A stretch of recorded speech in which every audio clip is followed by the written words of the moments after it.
Top 5 mistakes ETF investors make and how to avoid them. ETFs are hailed as the perfect investment, low cost, diversified, and easy to trade. But even seasoned investors are making critical mistakes that drain their returns.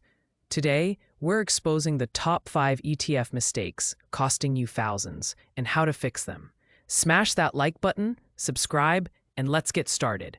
In this episode, we're tackling the 5 biggest ETF blunders you're probably making right now. Whether you're a newbie or a pro, these pitfalls could be sabotaging your wealth. Let's dive in. Mistake 1. Chasing low fees, blindly picking ETFs solely based on expense ratios. Yes, fees matter, but ignoring factors like index methodology or tracking error can backfire. Let's break it down. Example, take the iShares MSCI Emerging Markets ETF, EEM, and Vanguard's FTSE Emerging Markets ETF, VWO. VWO charges 0.15% versus EEM's 0.68%, but VWO excludes South Korea, while EEM has a 15% allocation. If you wanted exposure to Samsung or Hyundai, VWO leaves you stranded. Pro tip, always check. 1. Tracking difference, how closely the ETF mirrors its index. 2. Geographic sector exposure. 3. Liquidity, bid-ask spreads. 4. A cheap ETF isn't a bargain if it doesn't match your goals. Mistake 2. Overlooking hidden diversification traps. Thinking you're diversified just because you own multiple ETFs. Spoiler, correlation risk is real. Let's say you own the S&P 500, SPY, a NASDAQ ETF, QQQ, and a global ETF. Guess what? They're all dominated by US tech giants like Apple and Microsoft. A market crash could wipe them all out. Solution: true diversification means balancing asset classes, stocks, bonds, commodities, geographies, add emerging markets or Europe-focused ETFs. Factors: value, growth, low volatility. Example, pair SPY with inflation-linked bonds, TIP and gold, GLD, to hedge against different economic cycles. Mistake 3. Misunderstanding ETF structures. Assuming all ETFs are set and forget.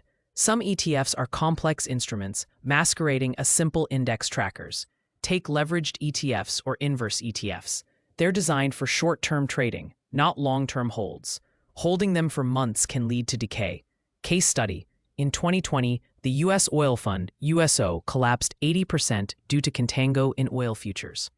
Investors who didn't understand its structure lost fortunes. Pro tip: stick to plain vanilla ETFs unless you're an expert. Always read the fund summary and ask, does it use derivatives? Is it leveraged? What's the rebalancing frequency? Mistake 4.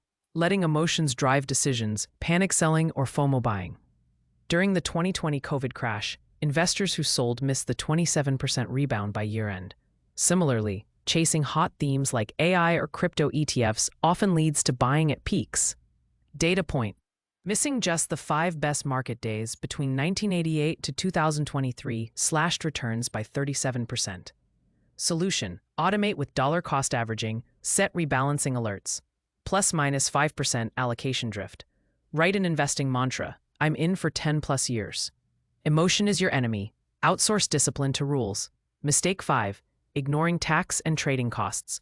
Underestimating hidden costs. A low fee ETF can still bleed you dry through poor tax efficiency or reckless trading. Examples: 1. Tax inefficiency. High turnover ETFs generate capital gains. Opt for tax-managed ETFs or hold ETFs in tax-advantaged accounts. 2. Market orders. During the 2010 flash crash, investors using market orders bought ETFs at negative 40% NAV. Always use limit orders. Pro tip: calculate total cost of ownership, expense ratio, bid-ask spread, tax drag. Tools like ETF.com's cost calculator can help. To recap: 1. Don't worship low fees blindly. 2. Diversify beyond surface level. 3. Know your ETF's guts. 4. Automate to kill emotion. 5. Hunt hidden costs. Your action steps: 1. Audit your portfolio using an ETF screener. 2. Schedule quarterly rebalancing. 3. Share this video with a friend who needs it. Smash that like button, subscribe, and ring the bell, because next week, we're exposing 3 ETFs to retire early. Stay savvy, investors.